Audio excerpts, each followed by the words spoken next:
Hey everyone, it's Lisa, your favorite baked Floridian. I'm here today for a much long anticipated recipe that you've all been asking for. It is Mr. Robot's favorite and my favorite keto recipe. It is chocolate chip cookie bars. So basically we're gonna start, I'm just using regular almond flour. We're gonna start with 2 cups of that.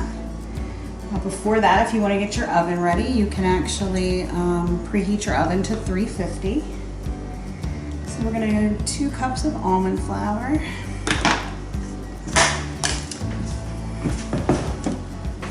What's next? Let's see. I don't really have the recipe written down. It's just sort of something I came up with. And we've been making it for about 6 months now, I think.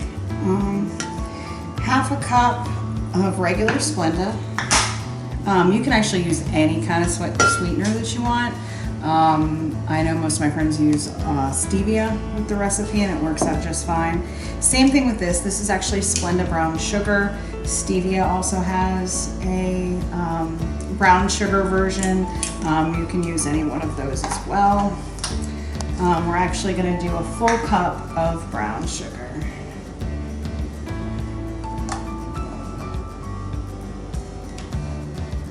And it needs to be firmly packed.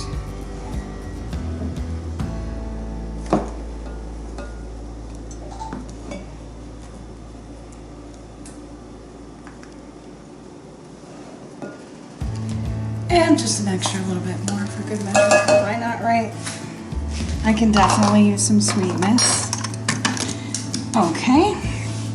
Next we're gonna add some regular general purpose baking powder. I usually add 2 teaspoons.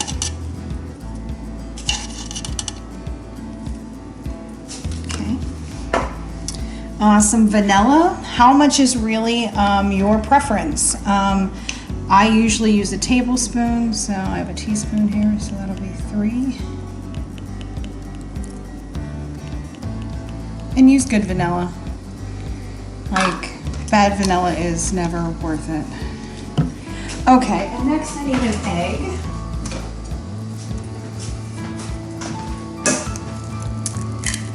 We're just gonna put that right in there.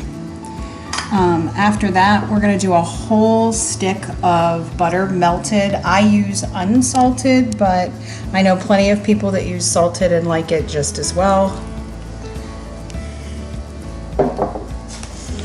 And then basically I mix.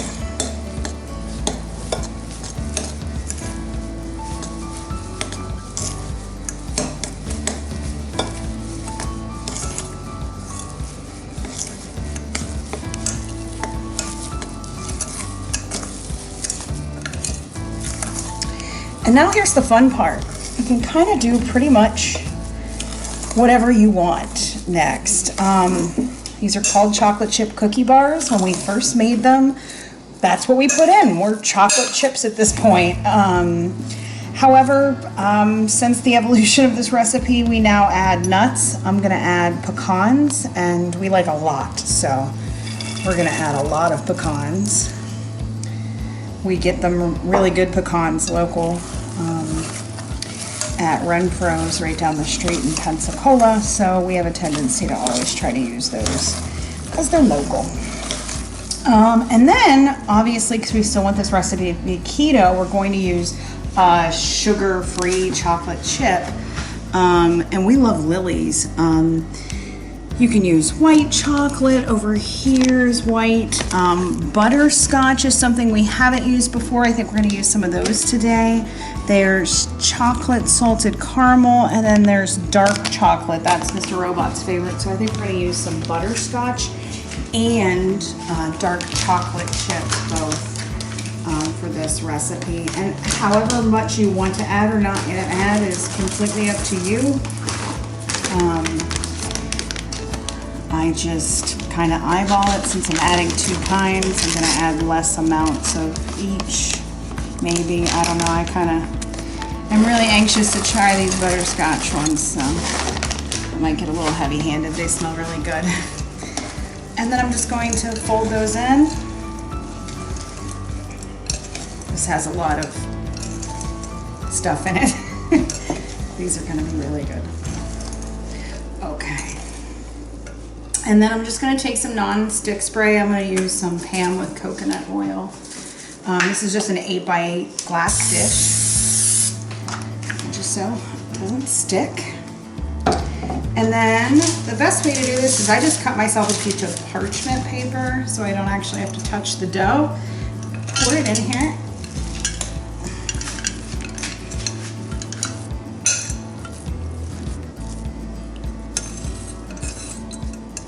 Trying to make sure I get it all.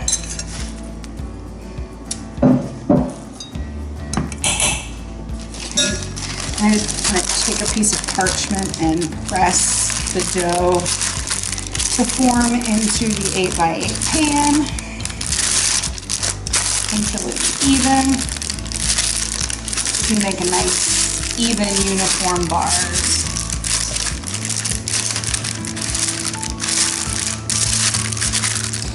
And honestly, I think how they bake greatly depends on how much butter you use, how fine your almond flour is, and also how many extras you put in, like nuts and chocolate chips and stuff like that, to me all affect the baking time.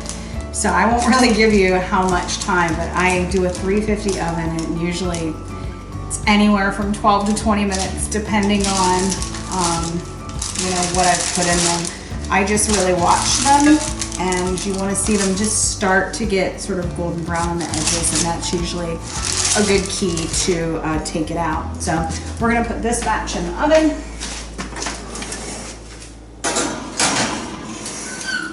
And we'll come back and watch them in a few minutes.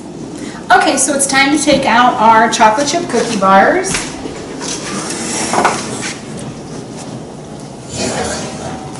As you can see, they're nice and brown on the edges. Here's the unfortunate reality about chocolate chip cookie bars. You cannot cut into or eat these things until they are entirely cooled off. The almond flour and the rest of the ingredients the way it is, if you cut into it while it's still warm, it will literally just fall apart in your hand. You have to wait until they're entirely cool before you cut it, and then you can bring them back up to room temperature, and that seems to work the best. I am very excited to have these cool off so we can try these new ones with the butterscotch chips. So I hope you guys enjoy too, and happy baking.